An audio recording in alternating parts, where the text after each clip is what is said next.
Praise the lord. ప్రభుతో ప్రతిదినం అనే యొక్క ఆడియో డివోషన్స్ ద్వారా మిమ్మల్ని కలుసుకున్నటకు నాకు చాలా సంతోషంగా ఉంది. ప్రియులారా, ప్రభు కృపను బట్టి బాగున్నారు కదూ. ఈరోజు అంశము యెహోషువ విశ్వాసము యెరికో గోడలను కూల్చెను. లేఖన భాగము హెబ్రీలకు రాసిన పత్రిక 11వ అధ్యాయం 30వ వచనం. విశ్వాసమును బట్టి 7 దినముల వరకు ప్రదక్షిణము చేయబడిన తరువాత యెరికో గోడలు కూలెను. స్నేహితులారా, దేవుడు అవలంబించే విధానాలు కనీసం మన ఊహలకు కూడా అందవండి.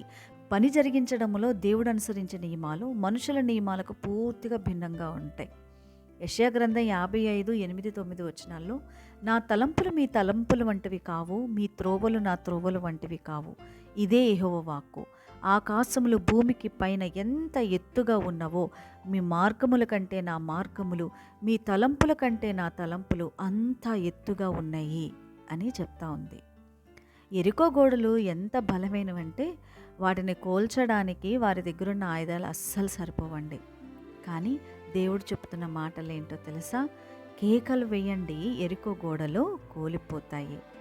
మనమైతే చెప్పిన పనిని చెయ్యం, కానీ ప్రశ్నించడంలో ముందలే ఉంటాం, సలహా ఇవ్వడంలో ముందలే ఉంటాం కదా. కానీ యెహోషువ దేవుణ్ణి ప్రశ్నించట్లేదు. అలాగే యెహోషువ దేవుడు చెప్పిన మాటలు ప్రజలతో చెప్పినప్పుడు ప్రజలు కూడా ప్రశ్నించలేదు. వాస్తవంగా ఆలోచించండి.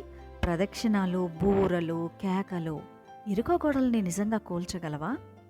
కానీ నేను అనుకుంటుంది ఏంటంటే, దేవుడు చెప్పిన మాటను వారు విశ్వసిస్తారా లేదా అని ఒక చిన్న పరీక్ష పెట్టారు. వాస్తవంగా ఆలోచిస్తే ఇజ్రాయేలీలు ఆ పని చేశారు.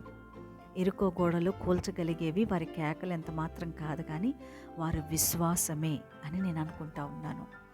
దేవుని మాటలు వారు విన్నారు, విధేయులయ్యారు, విజయం సాధించారు, యెరికోను స్వాధీనపరుచుకోగలిగారు.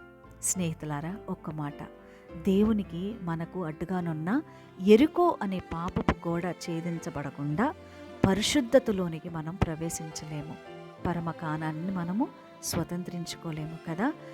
యెహోషువ అలాగే ప్రజలందరూ కూడా దేవుని మాటను విశ్వసించారు, లోబడ్డారు, యెరికో గోడలను కూలిపోయేలాగా చేయగలిగారు. యెహోషువ దేవుడికి విధేయత చూపించాడు, దేవుడు అక్కడ గొప్ప కార్యాన్ని జరిగించాడు. కాబట్టి యెహోషువ కలిగిన విశ్వాసాన్ని మనం కలిగి ఉందాం. యెరికో గోడల్లాంటి సమస్యలను మన విశ్వాసంతో కూలుద్దాం. దేవుడే మనకి సహాయం చేస్తాడు. అట్టి కృప దేవుడు మనకు అనుగ్రహించునుగాక. ఆమేన్.